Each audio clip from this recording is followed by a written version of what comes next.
Most people panic at 35. It's a quiet, creeping sort of panic, the kind that shows up uninvited to your own birthday party. You're blowing out the candles, and a thought whispers, well, that's it. The good part is over. But while half the Western world is having an existential crisis over gray hairs, there's a group in Japan who find this spectacle funny. They laugh gently, having seen it all before. Maybe 45 isn't the end, just the end of the beginning. Japanese doctors find our panic over aging strange. Imagine explaining a midlife crisis to a 95-year-old doctor who still works and tends his bonsai. He'd smile and ask, old compared to what? To them, aging is natural. Why fear it? Their laughter isn't mockery but an invitation. Focus on what you gain, not what you lose. A long life is a privilege, not a punishment.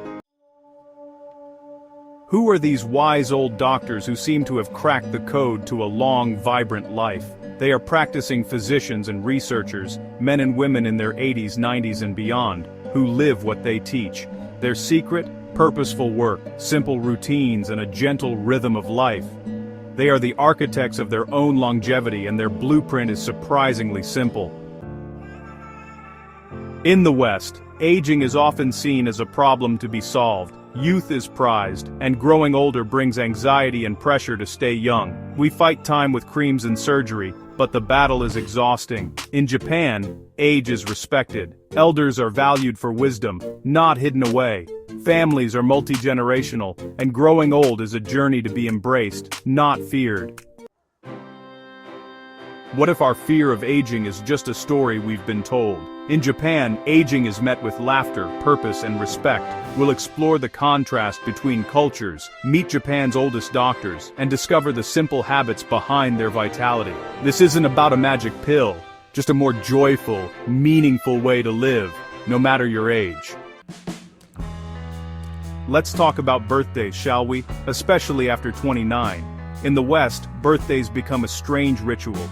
Gifts, cake, and a silent nod to aging. The jokes get sharper, the smiles more forced. You're not getting older, you're getting better, they say. But everyone knows the truth. Each milestone, 30, 40, 50, feels less like a celebration, more like an audit. The party becomes less joyful, the cake tastes a bit like disappointment. There's a moment in every adult's life. You look in the mirror and spot it. The first gray hair. It's never just a hair.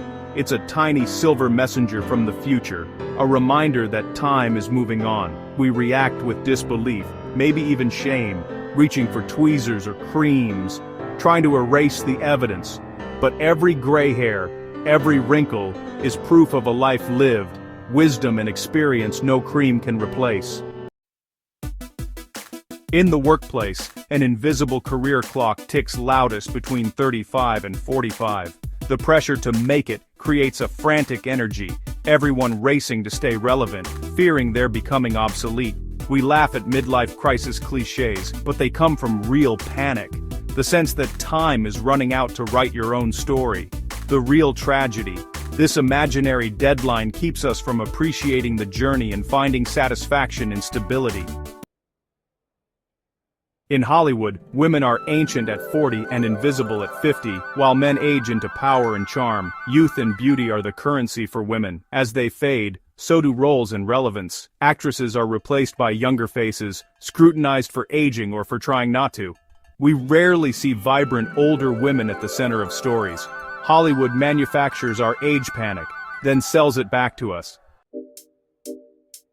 The wellness industry promises longevity and health span, not just lifespan. But beneath the trendy branding, it's the same old fear of aging, just repackaged. Welcome to the wellness treadmill, a never-ending cycle of self-optimization. It's exhausting.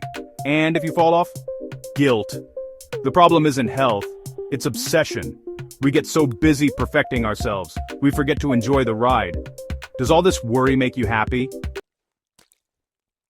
Social media is where we present the results of our wellness efforts, a digital masquerade where everyone performs youth. We scroll through curated feeds, comparing our real, unfiltered lives to highlight reels of others. The pressure to participate is enormous. We edit, filter, and post, curating an illusion of ageless perfection. It's a silent agreement to pretend aging isn't happening, even as we worry about it more than ever. We've all felt the pressure of age, mirrors, milestones, and the numbers that seem to define us. But your age isn't your score or your value. In the comments, share your age, and if you like, how it makes you feel. There's no right or wrong answer. By sharing, we start to reclaim our stories and step away from the fear of growing older. Let's travel to Japan, where aging is seen differently. Meet Dr. Shigeaki Hinohara, who worked and lectured past his 105th birthday. He carried his own luggage, took the stairs, and lived with energy and purpose. His routine was simple: light meals, daily movement, and joy. Dr. Hinohara believed the happiness and purpose, not rules, are the real secrets to a long, vibrant life.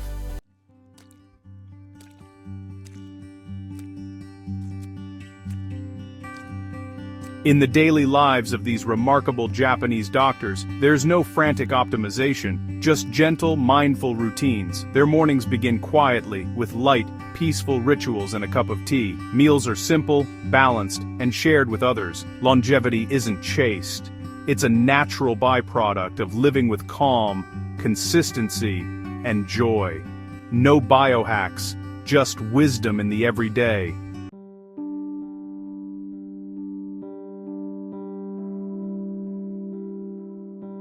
In Japan, a simple principle guides the world's healthiest elders.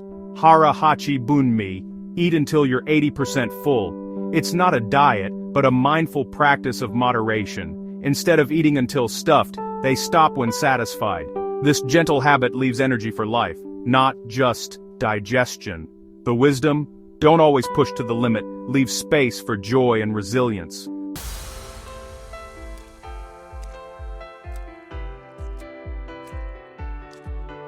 Dr. Hinohara's love for stairs wasn't just a quirk, it's a way of life for many Japanese elders. Instead of isolating exercise, they weave movement into every day, walking to the market, gardening, playing with grandchildren. For them, movement is life itself, not a chore, but a joy. So, take the stairs, rediscover the other 23 hours of your day.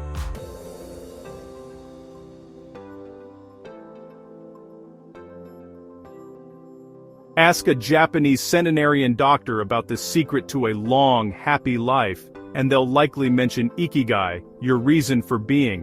Ikigai is the intersection of what you love, what you're good at, what the world needs, and what you can be paid for. It's the reason you get out of bed in the morning. Having Ikigai is linked to longevity and health.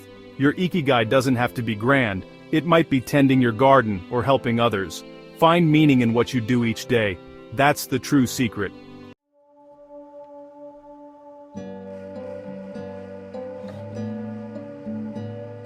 In the West, retirement means stepping away from work to relax. But in Japan, many elderly doctors see things differently. Their goal isn't to stop working, but to always remain useful, mentoring, helping, or contributing to their community. This lifelong engagement keeps their minds sharp and spirits high. For them, the real reward is never retiring from being useful.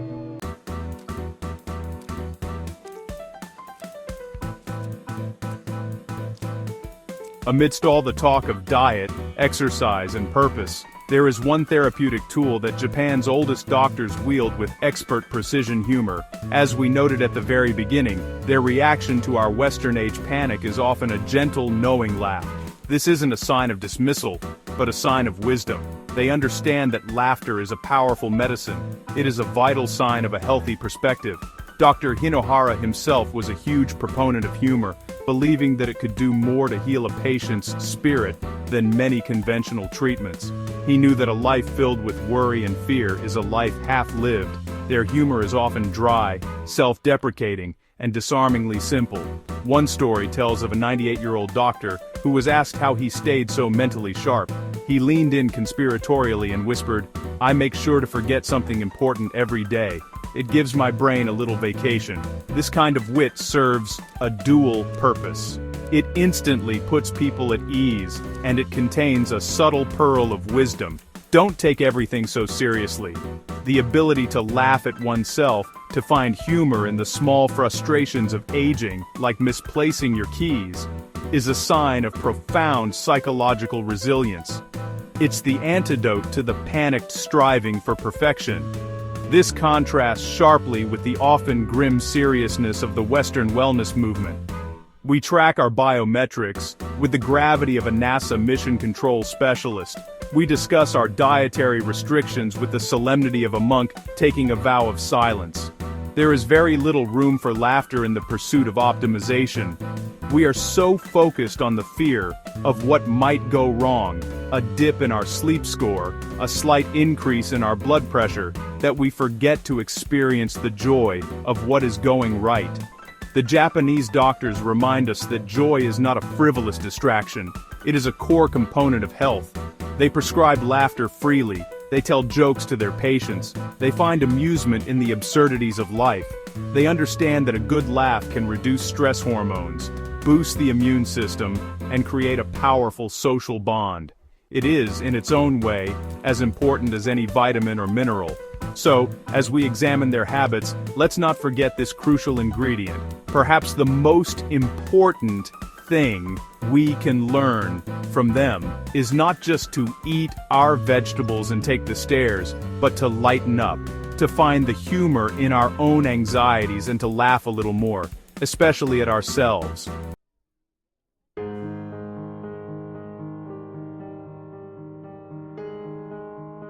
The centenarian Japanese doctors teach us not just by what they do, but by what they let go. They don't dwell on grudges or regrets. Instead, they travel light, mentally and emotionally, focusing on what can still be created and experienced. Their wisdom is in letting go, embracing forgiveness, and moving forward with hope. This is the art of living well.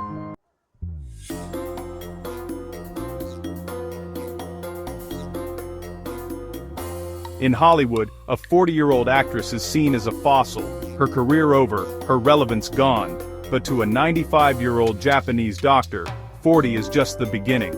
Our obsession with youth is a funhouse mirror, distorting reality. The timeline we fear is a joke. The wisdom: age is not an ending, but the start of something meaningful.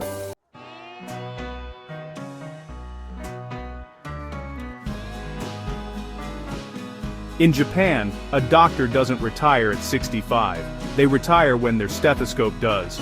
It's a playful exaggeration, but it highlights a philosophy of lifelong purpose. Work isn't just a job, it's an extension of who you are. Retirement isn't a finish line, but a graceful transition. Your purpose, your ikigai, remains. The stethoscope is just fine, and so are you.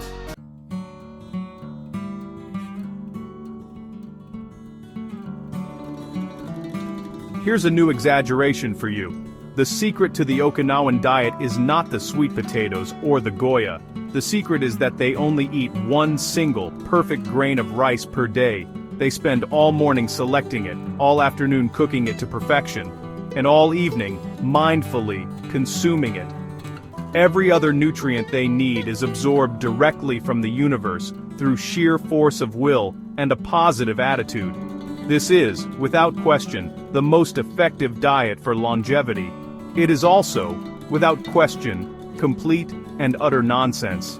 But, this absurd statement helps us dismantle our own obsessive and often ridiculous pursuit of the perfect diet.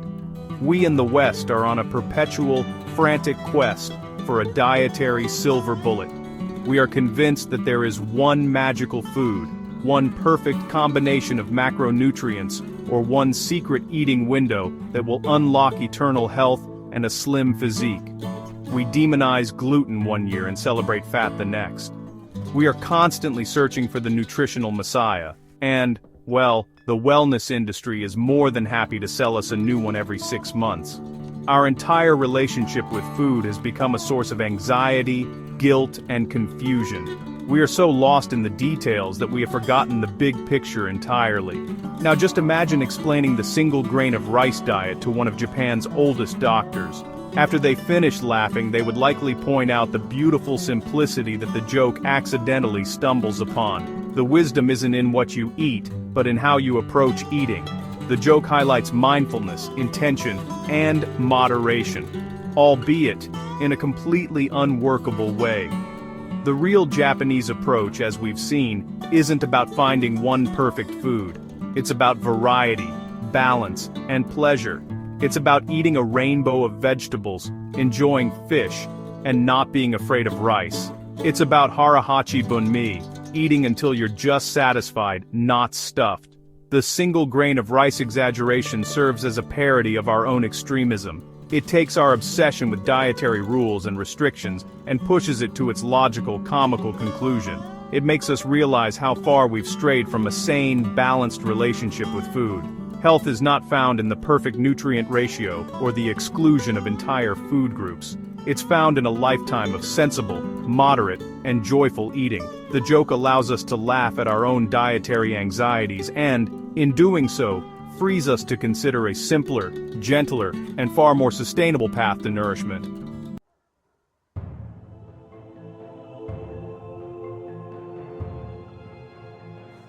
Let's frame life as a marathon, but let's use a Japanese centenarian's timeline. If life is a 26.2-mile marathon, and the finish line is at 100 years old, then when you turn 35, you haven't even reached the 10K mark.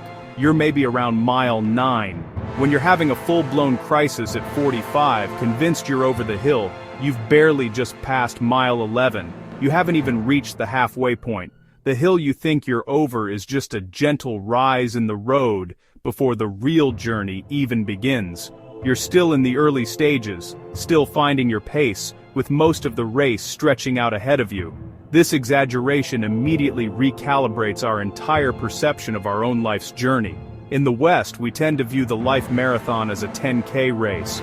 We expect to have our career, family, and life figured out by mile 3. We expect to peak at mile 4. And then we spend the last few miles just trying to coast to the finish line without collapsing. It's a frantic, anxiety-fueled sprint that leaves us feeling exhausted and disappointed long before the race is actually over. We are judging ourselves against a ridiculously short and arbitrary finish line, and it's making us miserable. When a Japanese doctor hears that a 35-year-old feels old, it's like watching a marathon runner panicking about their pace after the first water station. It's just fundamentally misunderstanding the nature of the event. From their perspective, the years between 30 and 50 are not the end of your prime. They are the crucial middle miles where you build your strength, refine your strategy, and settle into a sustainable rhythm for the long haul. This is when you accumulate the experience and wisdom you'll need for the later, more challenging, and ultimately more rewarding parts of the race. You're not fading, you're building endurance. This is the deeper wisdom hidden in the marathon exaggeration. It's a call to zoom out. It's an invitation to see your life not as a short sprint to an early peak, but as a long unfolding journey with many stages, challenges, and triumphs. It reframes your current age, no matter what it is, as just one point on a much longer map. Tell me your age below, and be honest. But this time, try to think of it not as a final score, but as a mile marker. How far have you come, and how much beautiful unknown road is still stretching out before you? The perspective shift is everything.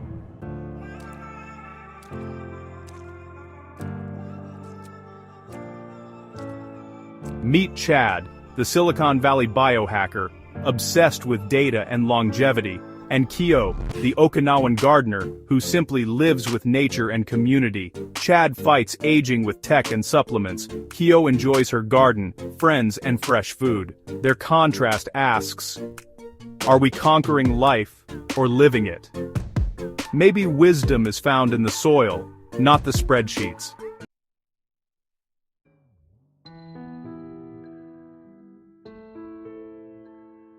Let's propose another absurd rule. In Japan, to become a master at anything, a chef, a calligrapher, a doctor, you must first complete a mandatory 30-year apprenticeship. For the first 10 years, you are only allowed to watch. For the next 10 years, you're only allowed to clean the tools. Only in the final 10 years are you permitted to actually practice the craft, and even then, only under the strictest supervision. You cannot call yourself a master until you are at least 50 years old, and even then, it's considered a bit arrogant. It's an insane, wildly inefficient system that would never work in the real world. But this exaggeration, in its complete disregard for our modern obsession with speed and instant gratification, reveals something profound about a different approach to skill and experience. We live in a culture of life hacks and get-rich-quick schemes. We want to become a master coder in 6 weeks, a best-selling author on our first try, a CEO by the age of 30. We see experience not as a deep, slow process of accumulation, but as a series of boxes to be ticked off as quickly as possible. We value youthful prodigies far more than we value seasoned, late-blooming experts. When we apply this 30-year apprenticeship mindset to our own lives, it completely changes the narrative of our careers. The pressure to have it all figured out by 35 evaporates. According to this ridiculous rule, at 35, you'd still be in the cleaning the tools phase of your life's work. You wouldn't be panicking that you haven't made it yet. You'd be proud of the discipline and humility you're learning.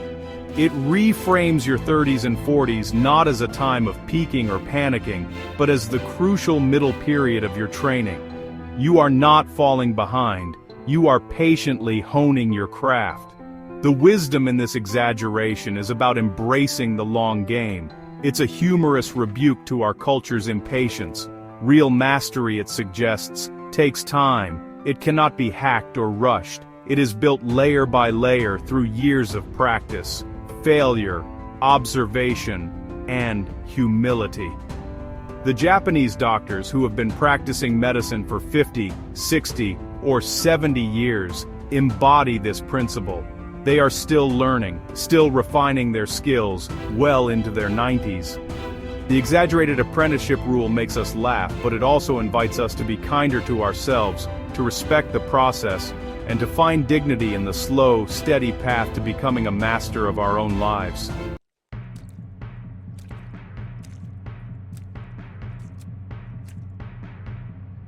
Let's end this act with one final, provocative exaggeration. Imagine a world where, on your 40th birthday, you are legally required to submit a life progress report to a government agency. This report is then posted publicly for review and comment. Are you on track according to the predetermined schedule? Did you get married by 32? Did you buy a house by 36? Have you reached the appropriate career level by 40? The comment section under your report would be a brutal inquisition, with strangers judging whether you have succeeded or failed at life thus far. It sounds like a dystopian nightmare, doesn't it? And yet, is it really so different from the internal inquisition many of us conduct on ourselves every single day? We carry this imaginary progress report around in our heads. We are constantly measuring ourselves against a set of arbitrary, culturally defined milestones. We are the harsh government agent, the critical commenter, and the shamed citizen all rolled into one. We have internalized the pressure so deeply that we don't need an external authority to judge us. We are more than capable of doing it to ourselves, and we are often far more ruthless. Some of you already feel attacked, because you know you have this exact checklist in your head. This exaggeration is designed to expose the sheer madness of this internal benchmarking. When we externalize the process, and turn it into a bureaucratic nightmare, we can see it for what it is, a cruel, inhuman, and utterly pointless exercise. Life is not a project to be managed on a timeline. It is a messy, unpredictable, beautiful, and unique journey. There's no on-track or off-track. There's only your track. The idea of comparing your unique path to some standardized average is as ludicrous as judging a fish on its ability to climb a tree. It misses the entire point. So, let's have one more confessional in the comments, but with a twist.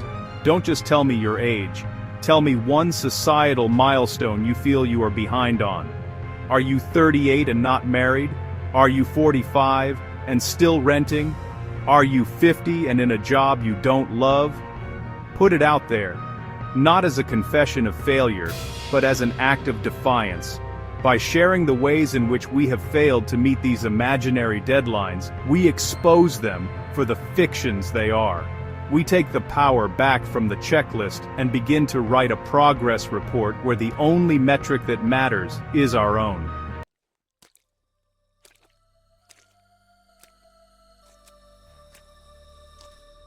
Breakfast, a frantic green smoothie or a calming bowl of miso soup, The smoothie is a fast, optimized ritual, blended, chugged, and checked off the list. Miso soup is slow, warm, and rooted in tradition. One is about control and efficiency, the other, sufficiency and peace. The real choice isn't just what you eat, but how you want to start your day.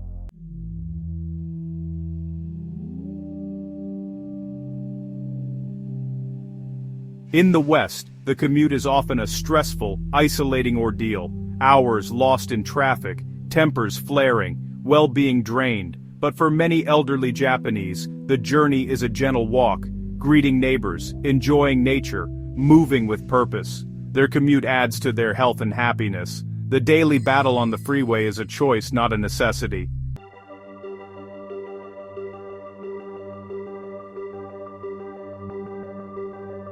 The showdown reaches its midday peak at lunchtime. In the Western corporate world, lunch is often a tragic affair. It's the sad desk salad, eaten alone while hunched over a keyboard, trying to answer emails between bites of limp lettuce. It's a utilitarian act of refueling, not a break.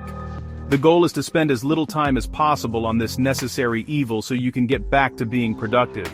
This sad meal is a symbol of a work culture that sees rest as a weakness and treats its employees like machines that must be kept running with maximum efficiency, even if it means their spirit slowly withers in a cubicle. Now let's look at the Japanese alternative. While things are changing, the tradition of the bento box is still strong. This isn't just a packed lunch, it's a work of art and a gesture of care. It contains a balanced variety of small, delicious portions, rice, fish or meat, and several types of colorful vegetables. More importantly, it's often eaten with colleagues, away from the desk, in a designated lunch area, or even a nearby park. Lunch is a genuine break. It's a moment for social connection, for enjoying a thoughtfully prepared meal, and for mentally resetting before the afternoon's work. It is a recognized and respected part of the day. This is where people usually get mad in the comments. "I'm too busy for a real lunch break," they protest. I hear you. The pressure to be constantly available and productive is immense, but this showdown is about questioning that very pressure. The sad desk salad isn't a sign of a diligent worker, it's a symptom of a dysfunctional work culture. It's a habit that leads to burnout, afternoon slumps, and a deep sense of dissatisfaction. It's a false economy, trading a 30-minute break for hours of less focused, less creative work. The bento box philosophy, on the other hand, recognizes a simple human truth. People are not machines. We need rest. We need social connection. We need to step away from our work to do our work well. The Japanese doctors we admire would never dream of eating a hurried meal while simultaneously trying to diagnose a patient. They understand that mindfulness in one area of life cultivates mindfulness in all areas. The lunch showdown isn't about salad versus rice, it's about a culture that values relentless productivity versus a culture that values human well-being as a prerequisite for good work.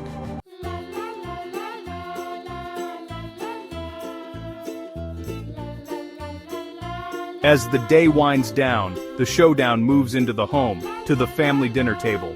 In many modern Western households, this once sacred space has become another casualty of our hyper-individualized, screen-saturated lives. Family members might be physically present in the same room, but they are mentally a million miles away, each staring into their own private glowing rectangle. One person is scrolling through social media, another is watching a video, and a third is answering a work email. The food is consumed quickly and distractedly. Conversation is minimal, punctuated by grunts and the occasional, The family is together, but they are not connected. In the traditional Japanese household, and certainly in the lives of the older generation, the evening meal retains its significance as a focal point of family life. Screens are put away, the television is off, the focus is on the food and on each other. It's a time to share the events of the day, to discuss problems, to tell stories, and to simply be present with one another.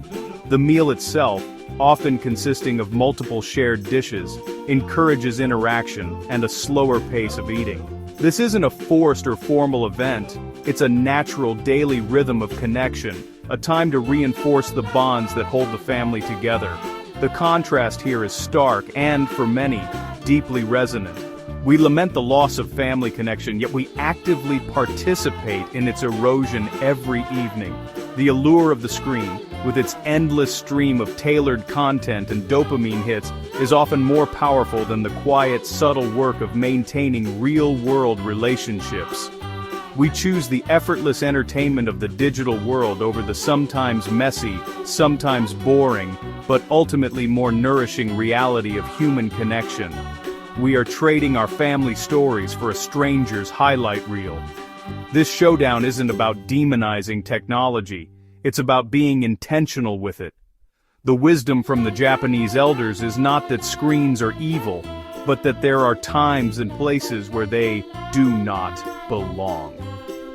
The dinner table is one of those places. It is a space that should be reserved for a different kind of nourishment. The nourishment of conversation, of shared experience, and of undivided attention. By creating a screen-free zone for 30 or 40 minutes each day, they preserve something that our Western habits are rapidly losing: the simple, profound joy of eating a meal with the people you love.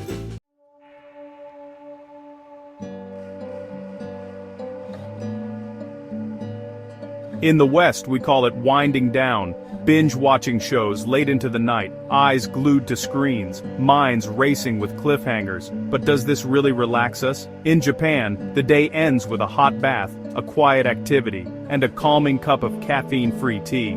This ritual soothes the body and mind, preparing for true rest. The difference? Distraction versus restoration. One leaves us wired, the other genuinely renewed. The wisdom: rest isn't about escape, it's about intentional calm.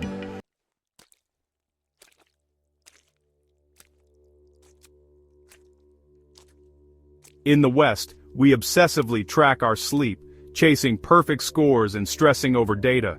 In Okinawa, elders simply sleep when tired and wake when rested. No gadgets, just natural rhythms. Their secret: a day of movement, connection, and calm leads to effortless sleep. The lesson: trust your body, not your app. Fix the day, not the night. Good sleep is the reward for living well, not for tracking well.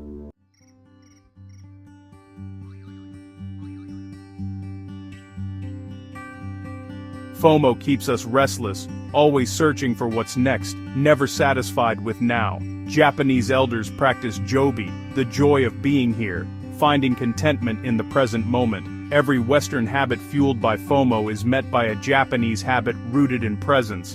The deepest wisdom: joy isn't in what could be, but in what is. They win not by having better habits, but by having a better reason for them.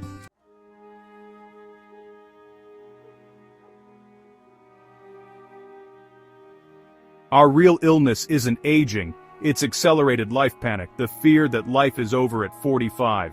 We pathologize aging, chase youth, and exhaust ourselves with self-imposed timelines. The Japanese doctors laugh, not at us, but at the absurdity of our panic.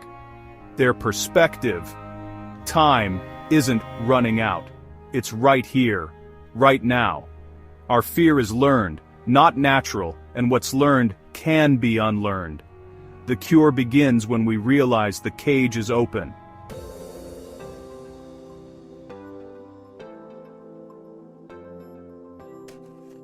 The prescription? Laughter at our own anxieties, and the art of letting go. Let go of timelines, grudges, and the myth that your worth is measured by productivity. Choose small daily acts. Walk instead of binge watch, savor your meal, put the phone away. Each choice is a vote for joy over panic. The laughing doctors aren't anti-aging, they're pro-living. Their secret: gentle consistency, purpose, connection, and perspective. Don't fight time, dance with it. The goal isn't to live forever, but to live well, right now.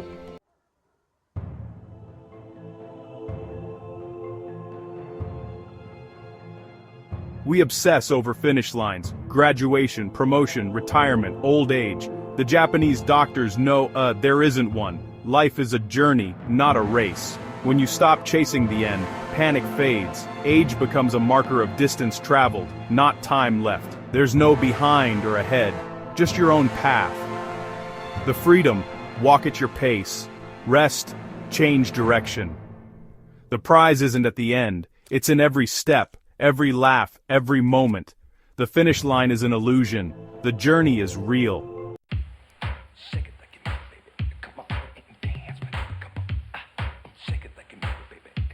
We have come to the end of our discussion, but this is the beginning of yours. This entire essay has been an invitation to question, to reflect, and to challenge the narratives we've been fed about aging. I've shared stories, made some provocative statements, and offered a few, let's be honest, wildly exaggerated parables. I've asked you to confess your age and your anxieties in the comments. I've poked and prodded, hopefully with a respectful and humorous touch.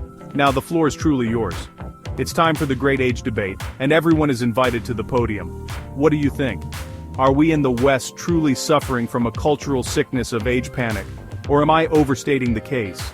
Are the habits of Japan's oldest doctors a source of wisdom, or are they just the result of a completely different culture and genetic lottery that we can't replicate? Do you find their perspective liberating, or does it feel dismissive of the real, physical challenges of aging? This is where people usually get mad in the comments, and for this final section, I wholeheartedly encourage it. Let's have a real, honest, and passionate debate. Disagree with me, disagree with each other, that's where the most interesting truths are found. Tell me your age below, one last time, but this time, tell me what you plan to do with it. Tell me one thing you've learned, or one thing you've decided to let go of, after reading this. Will you try Harahachi Bunmi? Will you take the stairs more often? Will you make a pact to put your phone away at dinner? Or do you think this is all a bunch of romanticized nonsense, and the real secret is a good dermatologist and a solid retirement plan? Be honest. The comment section is now a global forum on the art of living. The goal of this essay was never to provide definitive answers. It was to provoke better questions. It was to start a conversation that we are not having nearly enough. A conversation about what it means to live a good life, a long life, a meaningful life, in a world that is obsessed with youth. The wisdom of the Japanese doctors is not a rigid set of rules to be followed. It is a mirror, showing us a different way of being. What we see in that reflection, and what we do with it, is now entirely up to us. So please begin.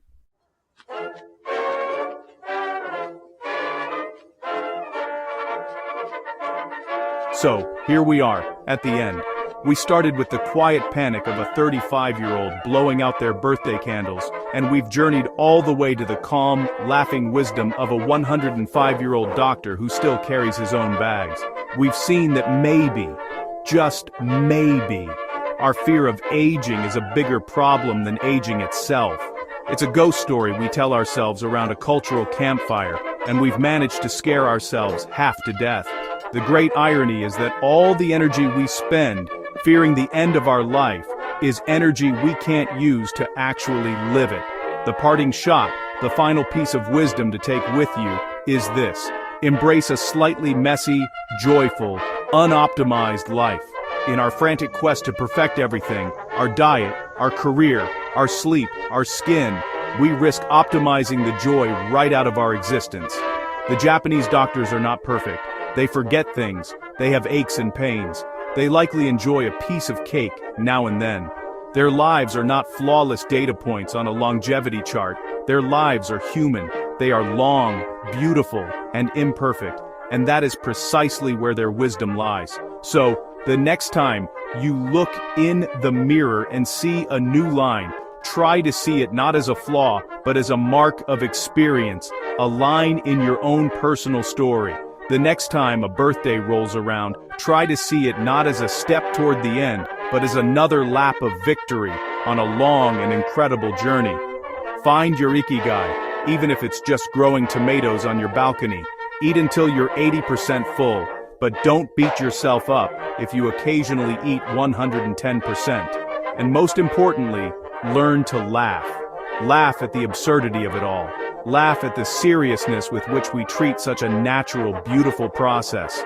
The Japanese doctors are laughing because they know a secret. They know that a life spent worrying about getting old is a life that is already old in spirit, no matter the number. And a life spent in purpose, connection, and joy is a life that is forever young, even at 100. The fear of aging is a cage. The key isn't in a superfood or a supplement. The key is in your perspective. The Japanese doctors are just holding it out, waiting for you to take it. The rest, as they say, is up to you. Thank you for reading.